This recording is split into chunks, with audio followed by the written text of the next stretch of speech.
자, 지금 만나시는 장은 3절입니다. 3절의 계약의 효력 부분을 진행하고 있고요. 계약의 효력에 세 가지가 문제가 되는데, 첫째가 동시행변권, 두 번째가 위험 부담의 법리, 세 번째가 제3자를 위한 계약이죠. 이 세 번째입니다. 제3자를 위한 계약. 이 부분 빈출지문 뽀개게 보실 텐데요. 들어가기 전에 간단한 기본 원리 좀 짚어보고 가도록 하겠습니다. 갑이요, 집을 을한테 팔게 됐어요. 왜냐하면 갑이 예전에 병한테 돈을 빌린 적이 있거든요. 1억을 이렇게 빌려서 갚으려고 그러는데 안 갚히니까, 도저히 못 갚으니까 뭐 하기로? 집을 팔아가지고요. 집을 을에게 팔아서 매매하기로 계약을 한 거죠. 왜냐? 이 돈을 갚으려고, 이 돈 갚으려고. 그래서 얘가 집을 이렇게 내놓게 된 배경에는 갑하고 병하고 예전에, 얼마 전에 돈 1억을 빌렸어요. 돈을 1억을 빌렸던 거래가 있었던 거죠. 그래서 갑이 결심한 거는 이 돈을 갚기 위해서 1억의 빚을 청산하려고 집을 팔아서 이렇게 청산하기로 마음을 먹은 거예요. 그래서 갑하고 병하고 돈 빌린 거, 돈 1억을 빌린 거래 관계를 대가 관계. 그 다음에 갑이 집을 을에게 팔게 된 거, 이를 기본 관계라고 그러죠. 기본 관계. 그러면 거래는 어떻게 진행되냐면 집을 1억에 팔고, 낙약자는, 이 매수자죠. 매수자는 돈을 원래는 갑한테 넘겨줘야 될 텐데 갑이 얘한테 요청을 하죠. 요청을. 돈을 나한테 보내지 말고 누구한테요? 나에 대한 채권자인 병에게 입금해줘. 갑이 요청을 해줘. 그래서 갑을 요약자라고 하게 된 거죠. 요약자. 왜? 요청을 했어요. 어떻게 해달라고? 집값 1억을 내 통장으로 보내지 말고 내 채권자 병에게 넣어줘. 그래서 매수자 을은 1억을 병에게 내주기로 갑하고라고 합의를 합니다. 그래서 갑을 간의 이 계약관계, 이 매매 계약을 기본관계라고 정립합니다. 기본관계. 제일 중요하죠. 그래서 낙약자는 돈을 이쪽으로 입금시켜주면 정리가 되는 거예요. 이렇게 정리하면. 이때 조심할 관계가, 기본 맥락이 갑을 간의 거래, 이 갑을 간의 거래를 기본관계. 갑이 병하고 예전에 돈 빌려 쓴 거, 돈 1억을 빌려 쓴 거 있죠? 이를 대가관계. 이게 제일 헷갈리는 부분이죠. 제일 많이 헷갈려요, 이 부분이. 이때 낙약자가 돈을 병에게 주면 끝나는 거죠. 주면 끝나는데 문제가 되는 부분은 이게 꽝이면, 기본관계가 꽝이면 일로 돈을 보낼 필요가 없네. 이게 취소되거나 꽝이 돼버리면 돈을 입금할 필요가 없네. 따라서 수익자가 돈 달라고 와서 요청을 해도, 돈 주세요라고 요구를 해도 낙약자가 돈을 보내냐 마냐가 제일 중요한 법리다. 여기에서 뭐가 꽝이면, 기본관계가 꽝이면, 갑을 간의 매매가 꽝이면 낙약자는 기본관계가 꽝된 걸 가지고 병의 돈 요구, 이 돈 요구를 묵사발 낼 수 있다, 항변할 수 있다, 거절할 수 있다 이거죠. 나 돈 못 보낸다고. 왜 못 보낸다고? 이 계약이 어제 취소했어. 취소돼서 너한테 돈 입금할 수 없어. 이를 뭐라고 그러죠? 낙약자는 기본관계 또는 계약에 기한 항변이라고 그래요. 기본관계에 기한 항변으로 수익자에게 항변할 수 있다. 거절할 수 있다. 오케이. 이게 꽝이면 돈 입금 안 해. 깔끔하죠. 이게 꽝이면 네가 아무리 요구해도, 우리 집 문 앞에도 아무리 밤새도록 기다려도 나 돈 입금 안 돼. 못 줘. 왜 못 줘? 이 계약이 어제 취소돼서. 이게 무효로 돼서. 반대로 대가관계는 갑하고 병하고 돈 빌린 거죠. 대가관계가 소멸했다. 이 대가관계가 소멸해버렸어요. 돈 빌린 게 소멸시효로 없어졌다. 그럼 이거는 누구하고 누구 문제? 갑하고 병하고 둘의 문제죠. 둘의 문제. 이거 내부관계라고 그래요. 그럼 을 입장에서 보면 갑하고 병하고 돈 빌린 거래. 이 돈 빌린 거래는 이 기본관계에 아무런 영향을 끼치는 요소가 아니에요. 왜요? 지네 둘 내부 문제지. 얘 입장에서 보면. 지네 둘의 문제지 왜 이걸 여기다 연계를 시켜요? 이쪽으로 영향을 주지 않는 거예요. 그래서 낙약자 을은 뭐가 꽝이면 갑하고 병하고 이 거래관계. 이를 무슨 관계? 대가관계라고 그러죠. 대가관계가 소멸하거나 무효가 돼도 어디에는? 기본관계죠. 기본관계는 갑하고 을하고 집 매매한 거죠. 이 집 매매한 거에는 하등에 영향을 주는 요소가 아니다. 이게 꽝이어도 이 계약은 그대로 유효다 이거는. 그러니 낙약자는 수익자가 돈을 요구하면, 수익자가 돈 달라고 요구하면 을은 어떻게 하죠? 돈을 지불해야지 이걸 거절할 수 없더라. 이게 꽝이었다. 그래서 결론이 이거죠. 낙약자가 수익자가요. 수익자가 돈 요구했을 때 항변하느냐 못하느냐, 항변하느냐 못하느냐가 포인트예요. 여기서 포인트. 항변하느냐, 다른 말로 대항을 하느냐 못하느냐, 대항을 하느냐 못하느냐, 또는 얘가 돈 요구한 거를 밤새 문 앞에서 기다린 거를 거절하느냐 못하느냐. 이게 같은 맥락이거든요. 문구가 같은 거죠. 그래서 민법은 이걸 외워서 될 게 아니라 이해를 쫙 하셔야죠. 이해를. 이 내용이 동일한 내용이다. 낙약자들은 병의 돈 요구를 항변하느냐, 대항하느냐, 거절하느냐, 이것이 쟁점일 터인데, 기본관계가 무효면 뭐 할 수 있다? 거절할 수 있다, 항변할 수 있다. 오케이. 근데 뭐가 꽝이면 대가관계가, 갑병 간의 이 거래가 꽝이면 이게 소멸해도 여기에는 영향을 주지 않아요. 이게 여기 소멸해도 꽝이어도 이건 니네 둘 문제죠. 내부관계니까. 여기엔 영향을 못 미치니까 기본관계는 유효지. 이게 유효니까 얘가 돈 요구했을 때 을은 어떻게 한다고? 거절할 수 없는 거예요. 항변할 수도 없는 거예요. 오케이. 결론. 야, 너 어떻게 하는 거야? 얘가 돈 달라고 왔는데 내가 얘한테 싸우느냐 못 싸우느냐 그걸 가지고 여기다 시험에 물어본다. 이걸 기본관계. 기본관계면 싸울 수 있고, 이거면 싸울 수 없어. 끝. 이때 수익 표시는 누가요? 수익자가 낙약자에게 한다. 수익자가 낙약자에 하는 거죠. 그러면 권리가 발생하니 수익 표시는 무슨 요건이다? 권리 발생 요건이다. 수익 표시를 해야 얘한테 권리가 생기죠. 생기니까 수익 표시는 무슨 요건? 발생 요건이다. 발생 요건. 수익 표시는 권리 발생 요건이다. 발생 요건. 그래서 수발이라고 암기하라고 그랬어요. 수발이에요. 수발이. 수익 표시는 낙약자에게 합니다. 그때 권리가 생깁니다. 돈 받을 권리가 생깁니다. 오케이. 기본 맥락 잡히셨어요. 자, 그러면 지문을 통해서 직접 점검하는 시간입니다. 첫 번째 지문 같이 하시겠습니다. 제3자가 하는 수익의 의사표시의 상대방은 요약자이다. 수익 표시의 상대방은 낙약자이다. X. 기출문제입니다. 두 번째 지문 이어갑니다. 수익의 의사표시는 제3자를 위한 계약의 성립 요건이 아니다. 성립 요건 아니문이다. 성립 요건이 아니문이다. 무슨 요건입니다? 발생 요건이문이다. 발생 요건. 옆에다 쓰셔야죠. 뭐라고요? 수발이. 수발아. 수익 표시는 발생 요건 이문이다. 성립 요건 아니문이다. 동그라미 기출문제. 잘 나오죠. 다음 질문 연결합니다. 낙약자는 요약자와의 계약에서 발생한 항변으로 제3자에게 대항할 수 있다. 바로 제3자가 수익자죠. 수익자에게 대항을 하느냐 못하느냐, 그건 뭘로 결정해요? 어떤 관계냐? 기본 관계로는 대항을 할 수 있고 대가 관계로는 대항을 못하고. 그럼 무슨 관계? 요약자와의 계약. 요약자와의 계약에서 발생한 항변. 그러면 무슨 관계를 지칭할까요? 바로 기본 관계를 말한다. 기본 관계. 기본 관계로는 수익자에게 대항할 수 있음이다. 오케이. 동그라미. 거꾸로 무슨 관계는? 대가 관계는 대항을 못하지. 이거 꽝이면 얘한테 대항을 못하죠. 오케이. 반드시 출자는 넣죠. 3번 질문입니다. 한 번 더 읽어주실까요? 낙약자는 요약자와의 계약에서 발생한 항변으로 제3자에게 대항할 수 있다. 이 부분이 바로 기본 관계를 의미한다는 거. 여기 포인트. 기본 관계에서 발생한 항변으로 대항할 수 있지, 거절할 수 있지, 항변할 수 있지. 오케이. 네 번째 질문 이어갑니다. 수익의 의사표시를 한 제3자는 낙약자의 채무 불이행을 이유로 계약을 해제할 수 없다. 포인트는요. 낙약자가 일로 돈을 입금 안 했다는 거죠. 돈을 줘야 되는데 안 주잖아요. 그러면 낙약자의 채무 불이행이 됐을 때.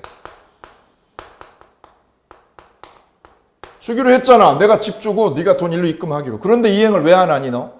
그때 이 계약을 파기할 수 있는 권한은 수익자, 제3자가 아니더라. 제3자가 아니라 누구? 계약자인 요약자다. 요약자. 그래서 결론 제3자는 계약을 해지할 수가 없다. 오케이. 해지할 수 없다. 동그라미.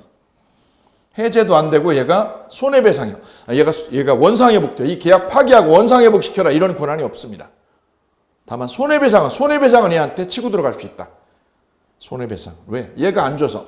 네가 이쪽으로 돈이 입금 안 해서 내가 손에 까인 거 있죠. 까인 거는 누구 때문이죠? 을 때문이죠. 을한테 손해배상은 치고 들어갈 수 있다. 해제를 못하는 거죠. 해제를 얘가. 오케이. 다음 질문 연결합니다.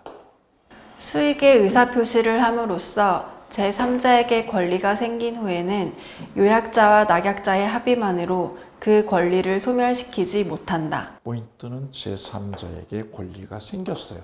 언제요? 수익 표시에서. 생겼죠? 그때 요약자와 낙약자면 얘네 둘이죠. 얘네 둘, 요약자와 낙약자 둘의 합의로 그 권리요. 그 권리가 뭘까요? 수익자의 권리요. 수익자의 권리를 뭐 할 수 없다? 소멸시킬 수 없다. 다른 말로 뭉갤 수 없다. 수익 표시했죠. 하면 권리가 생겼죠. 생겼는데 얘네 둘이 만나서 뭐라고요? 이거 우리 뭉개자고. 권리 생긴 걸 뭉개자고. 안 된다라는 거죠. 그 권리를 뭐 할 수 없음? 소멸시키지 못해요. 그래서 우리 이렇게 정리하자고 그랬어요. 수익 표시를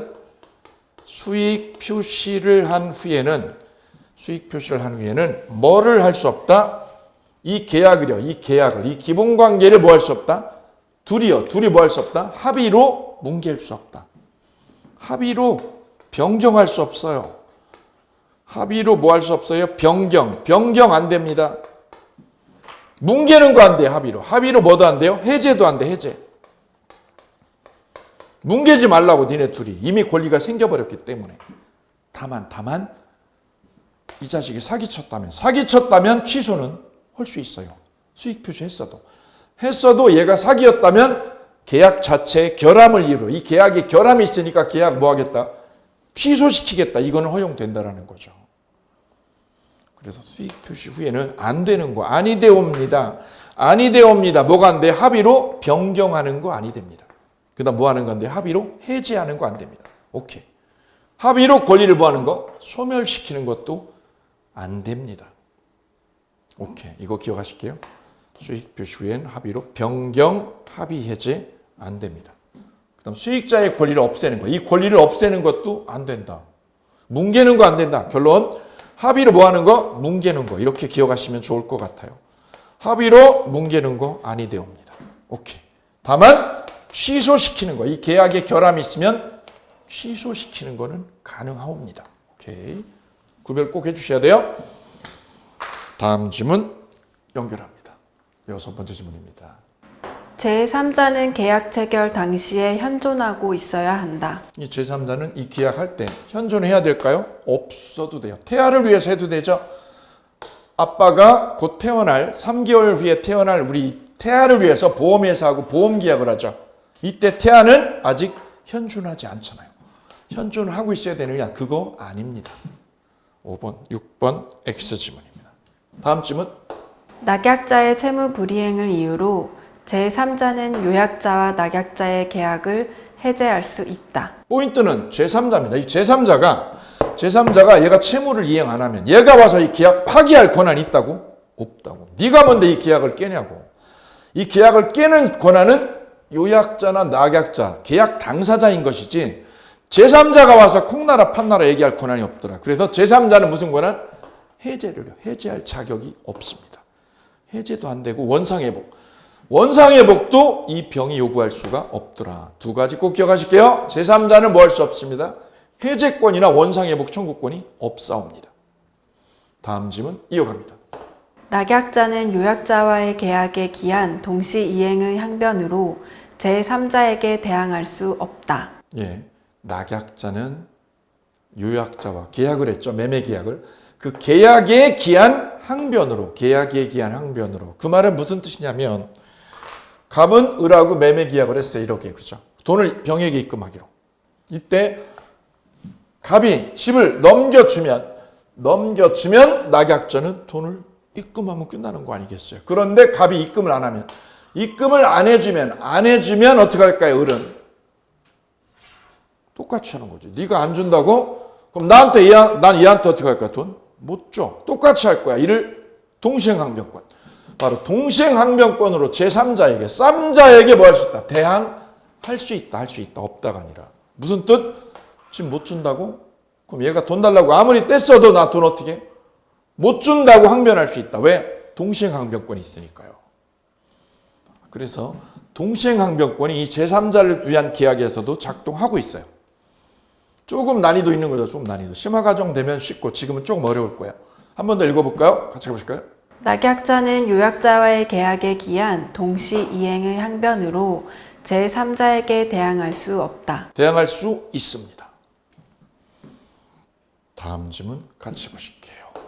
제3자의 수익의 의사표시 후 특별한 사정이 없는 한 계약 당사자의 합의로 제3자의 권리를 변경시킬 수 없다. 수익 표시 후에는 못하는 게 있었죠. 못하는 거. 합의로 뭐 하지 마라?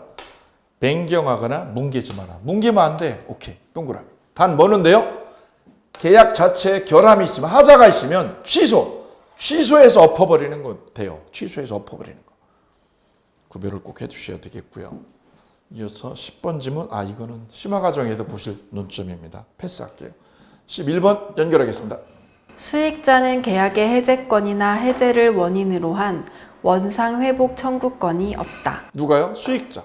수익자는 해제권 없고 해제가 됐을 때 원상회복 청구권도 없다. 동그라미. 아주 빈번한 빈출론점. 12번입니다. 수익의 의사표시를 한 수익자는 낙약자에게 직접 그 이행을 청구할 수 있다. 수익 표시를 했죠. 그러면 수익자는 낙약자한테 뭐 해달라고요? 돈 달라고. 급부 줘. 돈 줘, 돈. 너 주기로 한 거 나한테 돈 달라고. 직접 청구할 수 있다.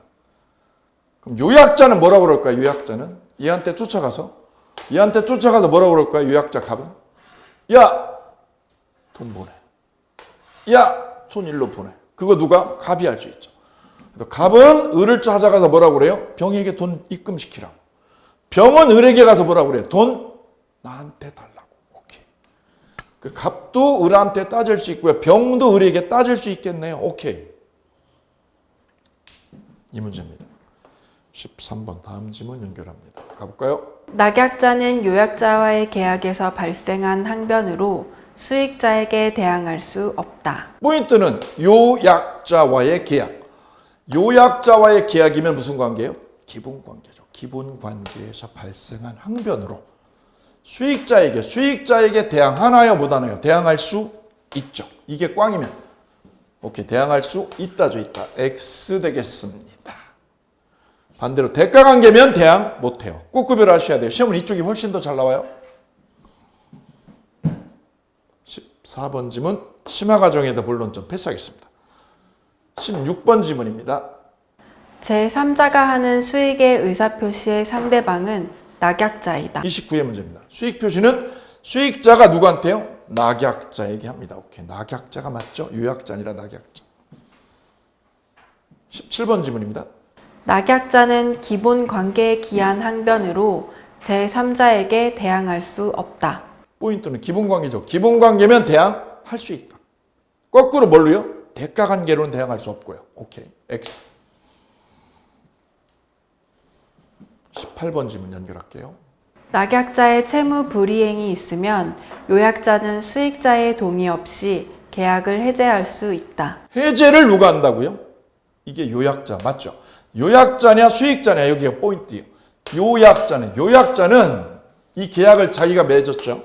자기가 체결한 계약 당사자의 지위를 갖는 사람이고 낙약자가 돈을 입금하지 않으면 채무불이행이 생기면 요약자가 계약을 뒤집을 수 있다. 이때 병한테 동의 안 받아요. 수익자의 동의 없이 계약을 파기할 수 있다. 누가? 요약자가. 이게 누구라고 그러면 틀리죠. 수익자라고 그러면 꽝이죠. 요약자 포인트 맞습니다. 19번 연결할게요.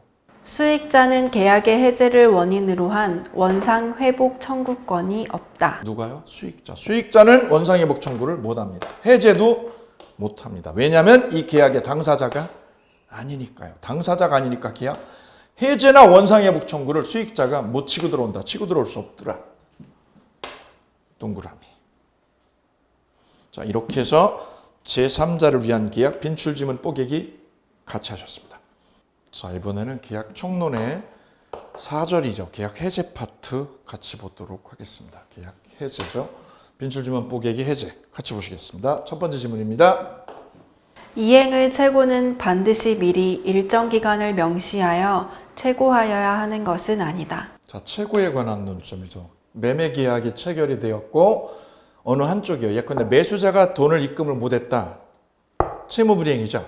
그때 이 갑이요. 이 계약을 파기하려면 그냥 파기하는 게 아니라 최고장을 보내야 된다. 최고를. 해제를 하기 위한 전 단계로 뭐를 해야 된다? 최고를. 그때 최고라는 게 독촉장을 보내는 거죠. 얘가 독촉장을 얘한테 보낼 때 뭐라고 보낸다고요? 기간을 돈 언제까지 입금할 거냐? 기간을 넣어도 되고요. 보통은 기간을 넣어요. 어떻게 해요? 한 달 안에 입금해 주시기 바랍니다. 귀측께서 한 달 이내에 잔금 얼마를 입금하지 않으시면 저는 부득이하게 귀측과 체결한 본건 매매 계약을 해지할 수밖에 없음을 통지하는 바입니다. 이게 최고장이죠. 그리고 매도자 누구 매수자 이렇게 써주는 거죠. 이게 최고장이에요. 별거 아니에요. 그리고 혹시 최고장 이거 써달라 그러면 그냥 있는 대로 쓰는 거예요. 뭐라고 쓴다고요?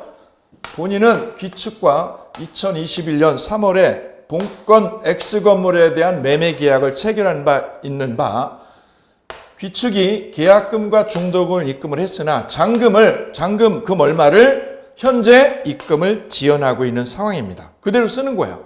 별거 아니에요. 너무 쉬운 거예요.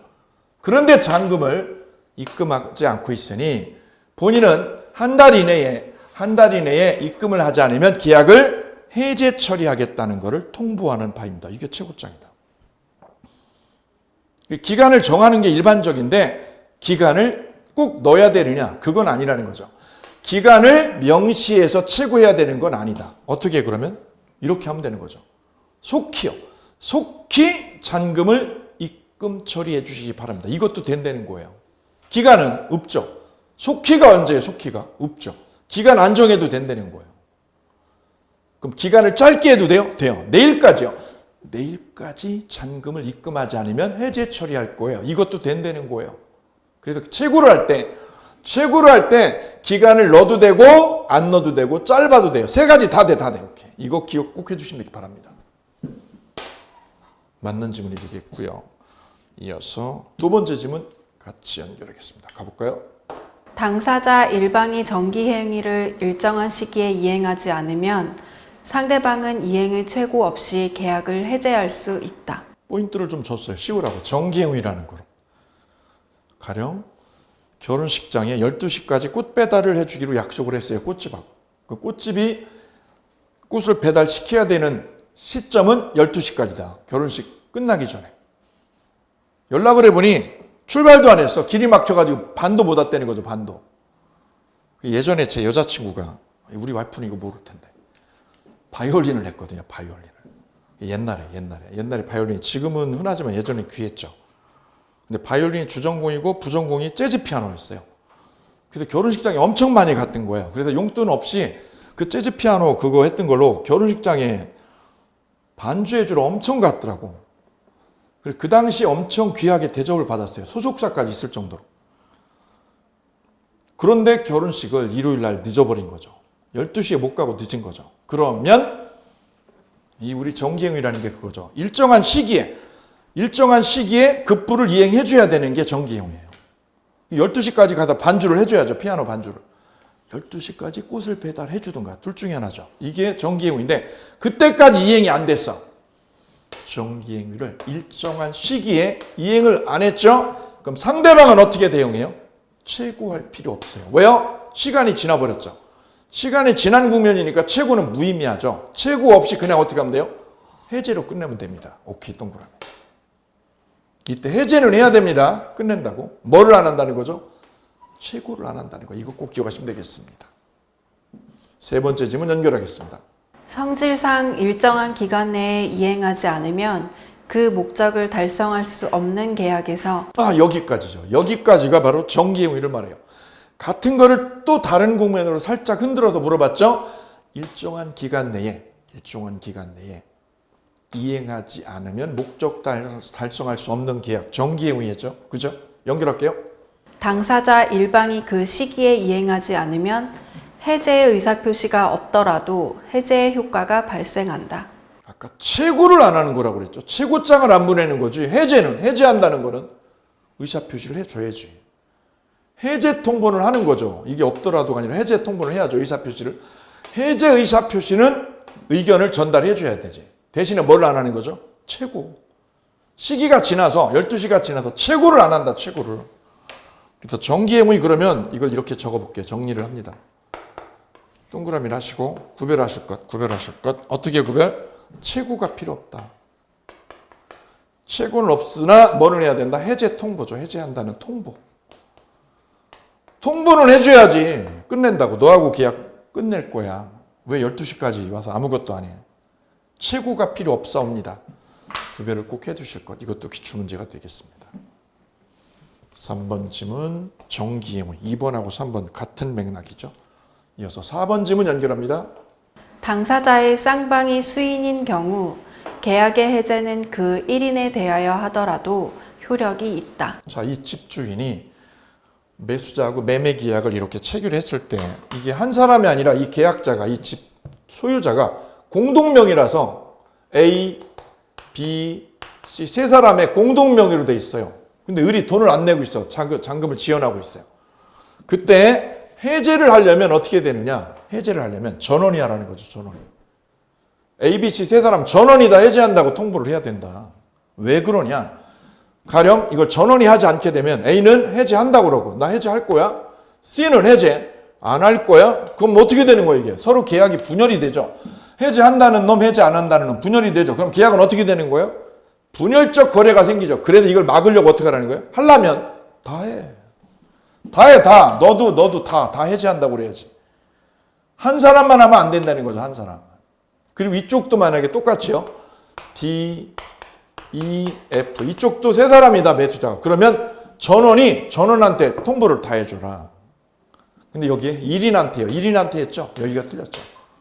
그래서 해제는 누가요? 전원이요. 전원이 누구한테? 전원에게. 그래서 전원주라고 기억하시라고 했죠. 전원주라고. 전원이 누구한테요? 전원에게. 시험에 아주 여러 번 빈번하게 쉽게 출제된 적 있죠. 해제 의사표시는 1인에게 하는 것이 아니라 1인이 아니라 누구한테 하옵니다? 전원이 전원에게 통보합니다. 그래야 거래가 분열이 안 생기니까요. 5번 지문 연결하겠습니다. 계약 상대방이 수인인 경우 특별한 사정이 없는 한 1인에 대하여 한 계약의 해제는 효력이 없다. 여기 여러 명이죠. 그러면 1인한테 하면 효력이 없죠. 그럼 어떻게 하죠? 전원에게. 동그라미죠. 동그라미. 여기 헷갈리시면 안 돼요. 그 다음 6번째 줄. 당사자가 수인인 경우의 해제는 그 전원으로부터 또는 전원에 대하여 해야 한다. 전원이 전원에게 전원주라고 얘기하시라고 했어요. 전원주.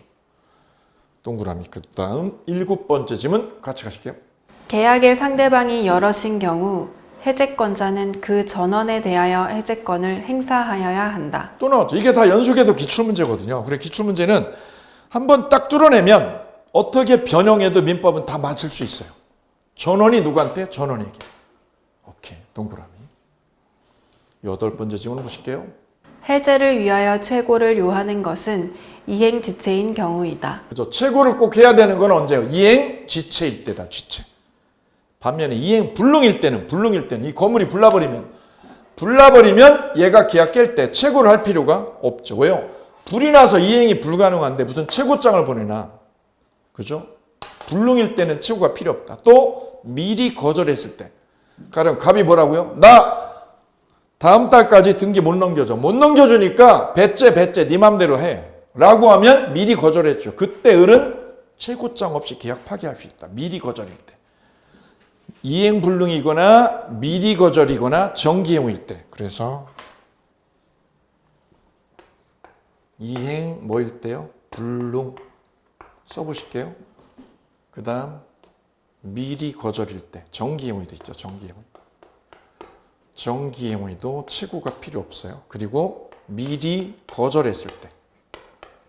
이 세 가지는 뭐가 필요 없는 거죠? 최고가 필요 없는 거죠. 대표적으로 꼭 기억하셔야죠.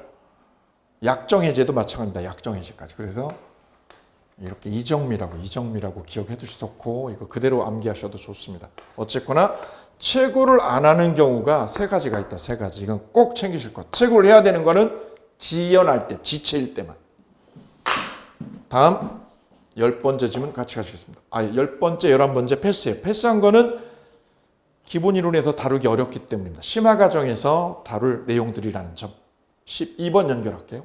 채무자의 책임 있는 사유로 채무가 이행불능으로 된 경우 채권자는 채고 없이 계약을 해제할 수 있다. 키워드는 이행불능이죠. 불능일 때는 뭐가요? 채고 없이 계약을 해제할 수 있다. 오케이. 동그라미 13번 지문입니다. 매도인의 이행불능을 이유로 매수인이 계약을 해제하려면 매매 대금의 변제 제공을 하여야 한다. 자, 이행불능으로 매수자가 계약을 파기하려면 이 매매 계약을 하고 건물이 불이 났을 때 건물이 불나서 이행을 못하는 상황이죠. 그때 을이 이 계약을 깨려면 이 돈을 입금시켜야 될까요? 안 시켜야 될까요? 이게 논점이죠. 자, 입금을 시킨다는 거는 변제 제공을 하라는 거죠. 하게 되면 해제가 되면 어떻게 될까요? 해제가 되면 입금해줬는데 해제가 되면 도로 반환받아야 되죠. 번거롭죠. 그래서 돈을 입금할 필요가 없다. 그래서 이행불능일 때는 꼭 기억합니다. 이행불능일 때는 해제할 때 돈을 제공할 필요도 없고요. 채무도 필요 없어요. 두 가지 기억. 불능일 때, 이행불능일 때는 이렇게 두 개를 정리합니다. 두 개를 정리. 채무가 필요 없다는 거. 두 번째는 반대급부죠. 돈이죠. 돈을 제공할 필요도 없더라. 그냥 어떻게 하면 돼? 그냥 이게 불능이면 그냥 해제해버리면 됩니다. 채무가 필요 없어요. 채무가 필요 없어요. 그리고 하나 더 하면 을은 본래급부죠. 본래급부인 건물 대신에 뭘 넘겨달라고? 너 돈으로 물어줘. 건물 못 주지? 그럼 돈으로 변상해줘. 이걸 무슨 배상? 전보배상을 치고 들어갈 수 있다. 전보배상. 이거 꼭 기억하십니다. 이행불능 그러면 이 셋 중에 하나가 출제 타켓. 민법은 타켓이 정해져 있다는 거죠. 그걸 벗어나지 않는다는 거예요. 양은 많으나 타켓이 일정하다. 그래서 공부하면 할수록 점점 목표 지점에 다가서는 거죠. 다가서는 과목이 민법이에요. 처음에는 양이 많으나 점점 중심으로 다가갈 수 있어요. 다른 과목하고 대비되는 점입니다. 그 다음 14번 지문 같이 가실까요? 매도인의 책임 있는 사유로 이행불능이 되면 매수인은 채고 없이 계약을 해제할 수 있다. 이행불능 키워드 잡았죠. 불능이면 뭐 없이요? 채고 없이 계약을 해제할 수 있다. 됐죠? 나아가서 뭐까지요? 돈도 제공할 필요 없이. 오케이. 완벽하게 제압합니다. 다음 15번 질문 연결하겠습니다. 토지거래 허가를 요하는 계약의 당사자는 협력 의무 불이행을 이유로 그 계약을 일방적으로 해제할 수 없다. 자, 계약 해제를 보면 강의를 연결할 때 이렇게 정리합니다. 계약 해제의 서론이라고 공부를 하죠. 해제가 뭐냐? 유효했던 계약을 파기하는 거야. 소급해서. 두 번째, 해제 원인이죠. 해제 원인. 해제 원인은 이행 지체, 이행 불능, 미리 거절, 채권자 지체 등등이 있다. 오케이. 채굴을 해야 되는 거는 지체 하나다. 지체 하나. 그렇죠? 이때 채무 불이행이라고 얘기하려면 채무를 불이행했다라고 얘기하려면 이 채무가 주된 채무이어야 한다. 주된 채무. 건물을 안 줘야지. 건물을. 얘가 돈을 안 주던가. 짜장면을 내가 주문했다. 짜장면 5그릇을 주문했어요. 친구들하고 있다가 짜장면을 제 시간에 안 준 게 채무 불이행이죠. 짜장면은 왔는데 단무지 하나 빼먹었어. 그거는 부수적 채무죠. 그걸 가지고 태클을 걸 수가 없더라. 이거죠. 협력 의무 불이행. 이때 협력 의무는 허가구역에서 협력 의무는 부수적 의무다. 부수적 의무. 이걸 가지고 해제 사유가 되는 해제 사유가 아니더라. 오케이. 동그라미. 왜? 협력 의무는 허가구역에서 부수적 의무다. 부수적 의무. 이거 적어주시면 되죠. 부수적 의무니까 해제 못하옵니다. 오케이. 그리고 밑에다 써주시면 돼요.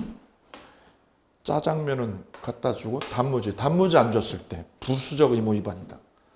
이거 가지고 해제 사유 아닙니다. 제가 웃자고 하는 얘기죠. 웃자고 하는 얘기. 둘이 결혼했는데 여자가 라면을 잘 못 끓이는 거죠. 이거 가지고 이혼 사유 돼야 안 돼요? 안 되옵니다. 왜요? 부수적 의무예요. 그건 부수적이니까. 그죠? TV를 제가 설치했어요. 최근에 TV 이사 가고 나서 TV를 새로 설치했는데 요즘 그 TV 크잖아요. 그죠? 크고 사용 기능도요. 엄청 복잡해요. 그죠? 세팅을 해놨는데 아우 제가 그런 적이 있거든요. 새 거를 이렇게 설치해놨는데 사용 기능을 도대체 모르겠어. 너무 복잡한 거예요. 근데 문제는 설명서를 안 주고 갔어요. 안 주고 가서 TV만 와서 거기 일하시는 분들이 세팅을 해주고 그냥 간 거죠. 뭐는 안 주고? 설명서 안 주고. 그거 가지고 제가 백화점하고 계약 해지할 수 있나요? 이거죠. 부수적 의무니까 해지 안 됩니다. 그래서 채무 불이행이 돼야 해제가 되는데 그 채무할 때 채무는 무슨 채무? 주된 채무라는 거. 부수적 채무는 해제 사유 아닙니다. 그래서 결혼하고 나서 음식 못 하는 거 이거 가지고는 이혼 사유 아니라는 거죠. 그죠? 이혼 사유 아닙니다. 근데 요즘 점점 더 그 음식에 대한 그 가치가 좀 커져서 점점 달라질걸요. 자, 이제 16번 지문 가겠습니다. 16번 지문입니다. 매매 계약의 해제로 인하여 양 당사자가 부담하는 원상 회복 의무는 동시 이행의 관계에 있다. 자, 해제 효과에 관한 논의예요. 해제 설원, 그 다음 해제 원인, 세 번째가 해제권 행사죠. 해제권 행사. 원인은 채무불이행, 행사는 어떻게 해요? 전원이 전원에게 하는 거. 전원주라고 그랬어요. 전원주. 전원주가 해제권 행사하는 거죠. 그리고 네 번째가 바로 해제의 효과에 관한 논의. 효과는 여기가 제일 중요하다고 그랬죠. 첫 번째 계약이 해제되면 계약은 소급에서 꽝이 되어 옵니다. 꽝. 그러니 서로 어떻게 해요? 서로 받은 걸 주고받은 걸 어떻게 하죠? 토해내죠. 원상회복 의무가 있다. 원상회복해야지. 이거 서로 똑같이 동시에 주는 거야. 동시행관계 있다. 동시행관계 오케이. 그래서 꽝이 되고 계약은 꽝이 되고 해제가 되면 서로 어떻게 한다고요? 원상회복한다. 이때 원상회복은 받은 거 전부요. 어디까지 토해내? 받은 거 전부 다 토해내. 다. 받은 급부죠. 얘가 받은 급부를 어떻게 해요? 다 토해내. 전부를 토해내요. 선악 불문하고 전부. 그리고 해제와 별도로죠. 해제와 별도로 뭘 치고 들어가요? 손해배상. 손해배상을 요구합니다. 얘 때문에 계약 파기됐죠. 그럼 갑은 계약을 깨버리고요. 깨버리고 어떡하죠? 변상해. 왜? 너 때문에 계약 깨졌잖아. 네가 변상해야지 임마. 해제 플러스 손배 청구. 그래서 해지는 손배 청구에 영향을 미치지 않는다. 여기 또 나왔네. 뭐 하지 않는다? 영향을 미치지 아니한다. 그죠? 551점 입법. 이 영향을 미치지 않는다는 말은 해제를 하고 별도로 손해배상을 치고 들어갈 수 있다. 이런 뜻이다. 영향을 미치지 않으니까. 영향을 미치지 않는다. 이 조문 그대로 암기하셔야 돼요. 551점. 그래야 더 시험에 유용하겠어요. 왜요? 출제위원은 이 조문을 물어봐. 그대로 있는 그대로. 그래서 해제가 되면 계약은 소급에서 꽝이 되고 서로 원상회복을 하죠. 그리고 별도로 손해배상을 치고 들어갑니다. 오케이. 그리고 여기에 누가요? 제3자가 있으면 보호를 하느냐 마느냐. 이 문제가 제일 중요한 관건. 그리고 해제의 효과 그러면 네 덩어리. 첫 번째 소급표. 두 번째 원상회복의 법리. 세 번째 손배 청구. 네 번째 제3자 보호. 이렇게 네 도막으로 딱 자리를 잡으실 것. 여기 포인트.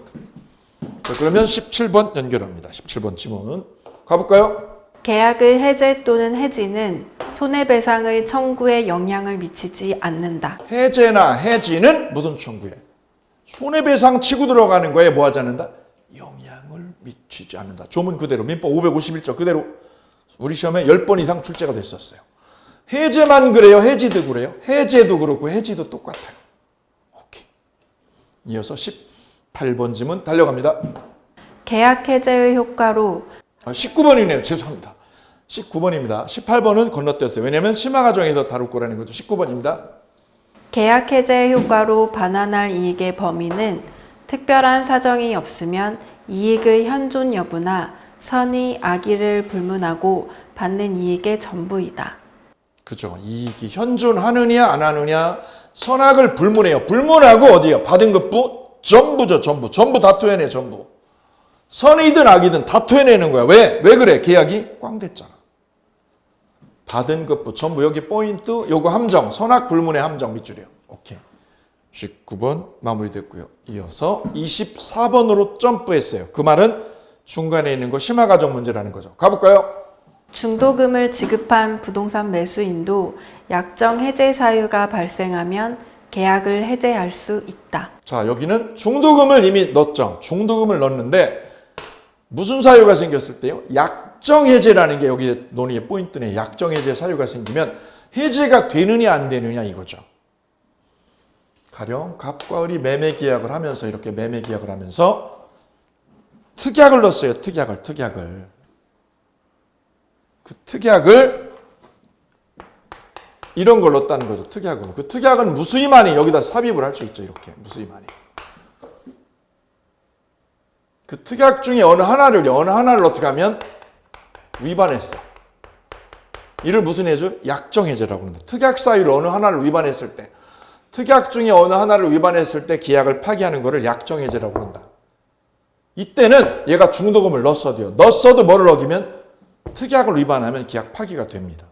가령 을하고 갑하고 매매 계약을 하고 을이 중도금까지 넣었어요. 계약금도 넣고 중도금도 넣고 그리고 잔금 치르는 거 남았죠. 그런데 여기도 특약을 어떻게 했냐면 갑하고 을하고 계약 당시에 얘가 돈이 모자르니까 어떻게 쟤한테 요청했냐면 잔금을 내가 못 치르니까 잔금 대출 받도록 잔금 대출 받는 거 협조해 주기로 약속을 했어요. 잔금 대출 받도록 협조해 주기로 등기 넘겨 주기로 그거를 어겼어. 바로 약정 해제 사유가 해당되죠. 그거는 중도금을 어떻게 했어도요? 지불했어도요. 중도금 지불했어도 약정 해제는 먹히는 거예요. 오케이. 그래서 약정 해제는 특약입니다. 특약 사유만 생기면 계약을 파기해서 뒤집을 수 있어요. 오케이. 이어서 25번 지문입니다. 합의 해제에는 특별한 사정이 없는 한 채무 불이행을 원인으로 하는 손해배상 청구권이 인정되지 않는다. 특징은 합의 해제죠. 합의 해제하고 법정 해제가 다르죠. 법정 해제는 매수자가 이렇게 잔금을 지연했을 때 잔금을 지연하게 되면 채무 불이행이 발생한 것이고 이때 갑이 계약을 해제하는 거죠.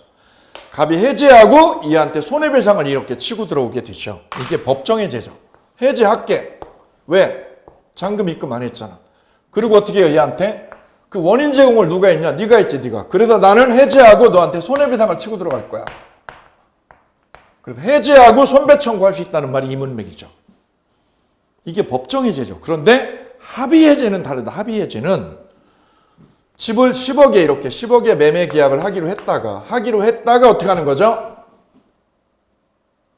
갑이 요청을 해요. 갑이 얘한테 와서 뭐라고? 우리 계약 없는 걸로 하면 안 돼? 없는 걸로? 그랬더니 을도 뭐라는 거죠. 을도 마음이 편한 거예요. 왜요? 이 빌라가 마음에 안 들어 보니까. 맨 처음에는 이뻤는데 다시 가다 보니까 이상한 거죠.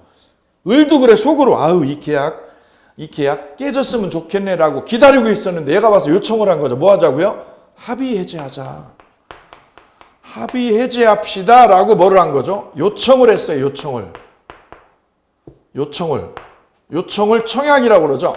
그때 을이 기다렸다는 듯이 그럽시다 라고 하면 무슨 해제가? 합의하에 해제가 된 거죠.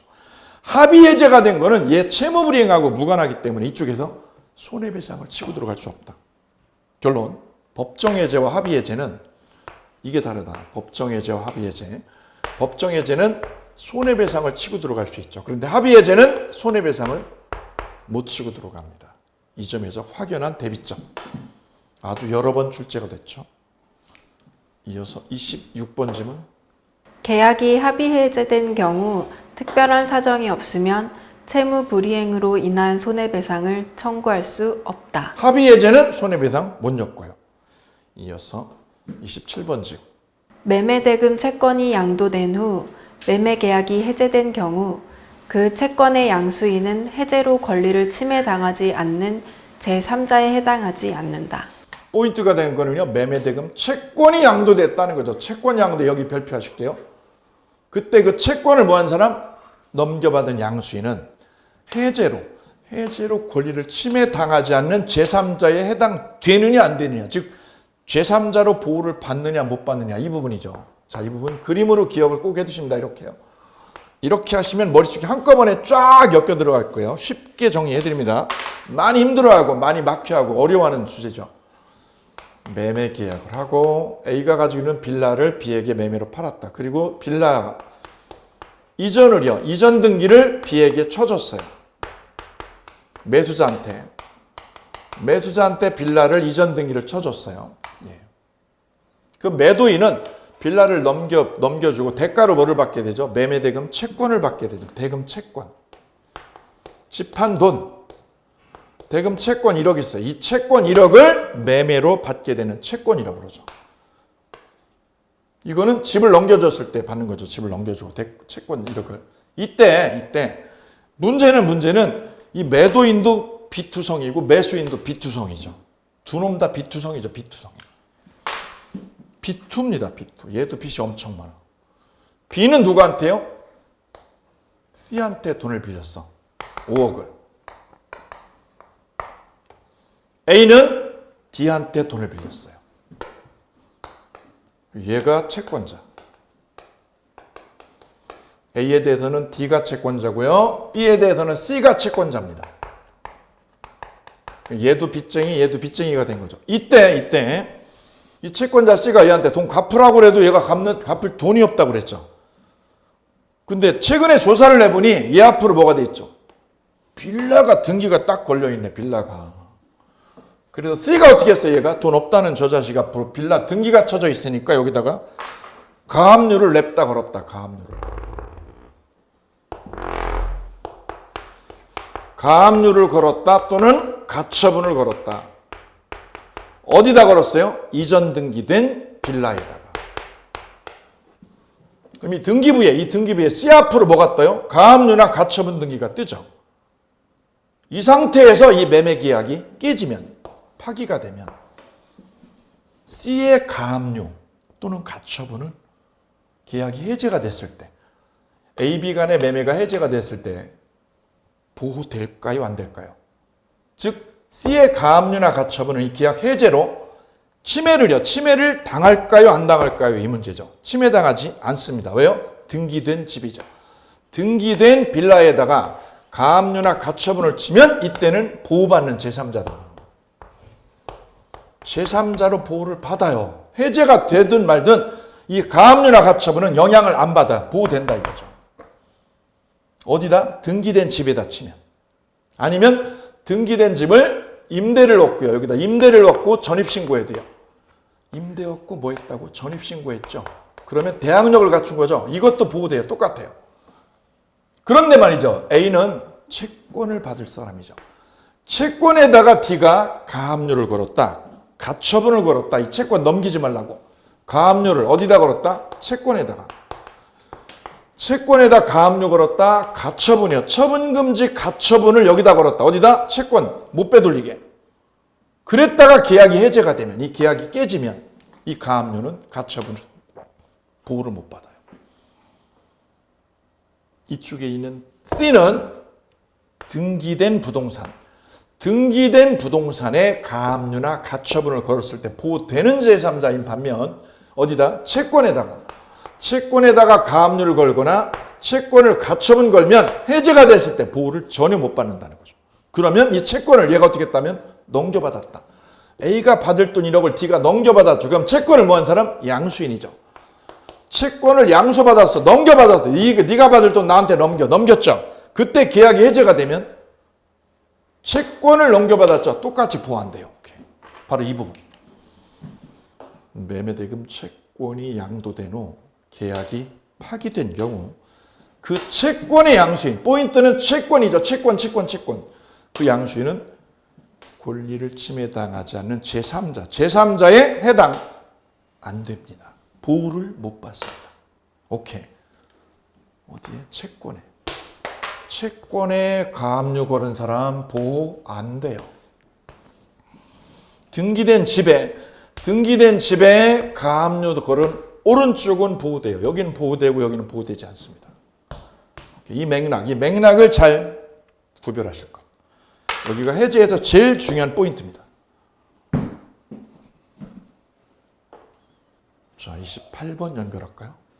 계약 해제 전에 해제 대상인 계약상의 채권 자체를 압류 또는 전부한 채권자는 해제 시 보호받는 제3자에 해당한다. 그럼 보호받느냐 못 받느냐 해제가 됐을 때 그거는 채권을 압류했느냐 아니면 등기된 부동산에 압류를 걸느냐 이게 포인트라고 그랬죠. 채권에다가 압류 또는 전부를 했죠. 이때는 보호받는 제3자가 아니다. 채권에다 했잖아 너. 채권에다가 보호 못 받아. 어디다 해야 돼? 등기된 부동산. 등기된 부동산에 가압류나 가처분을 걸어야 보호되는 거야. 그래서 거래할 땐 등기부 친 거 이거 믿고 들어가. 이걸 믿고 들어가야지. 채권 이거 공시가 안 되잖아. 채권 있다고 공시가 안 되는 거죠. 이거 보호 안 되는 거야. 다음 29번 연결할게요. 해제 대상 매매 계약에 의하여 채무자 명의로 이전 등기된 부동산을 여기 볼까요? 채무자 명의로 뭐가 된 거? 등기된 부동. 이건 등기 쳤구먼 빌라에다가. 등기 친 빌라죠. 거기다 뭐 한 사람? 가압류 집행한 가압류 채권자는 해제 시 보호받는 제3자에 해당한다. 오케이 바리. 됐죠. 어디다? 등기된 빌라나 부동산에다가 뭐 한 사람? 가압류나 가처분을 걸은 사람. 얘는 보호되는 제3자다. 확실하게 대비되시죠. 오케이. 자, 이렇게 해서 계약법 총론입니다. 계약 종료 1절, 2절의 계약 성립, 3절의 계약의 효력, 여기서 동시항변권, 의원부담, 제3자를 위한 계약, 그리고 4절이죠. 마지막, 계약 총론의 마지막, 계약 해제까지 계약 총론에 관한 빈출지문 뽀개기를 같이 해보셨습니다. 이런 패턴으로 쭉 따라오시면 여러분의 이론 정리가 조금 더 단단해지고 견고해질 거라고 믿습니다. 이 과정 늘 함께해 주시기 바랍니다. 감사합니다.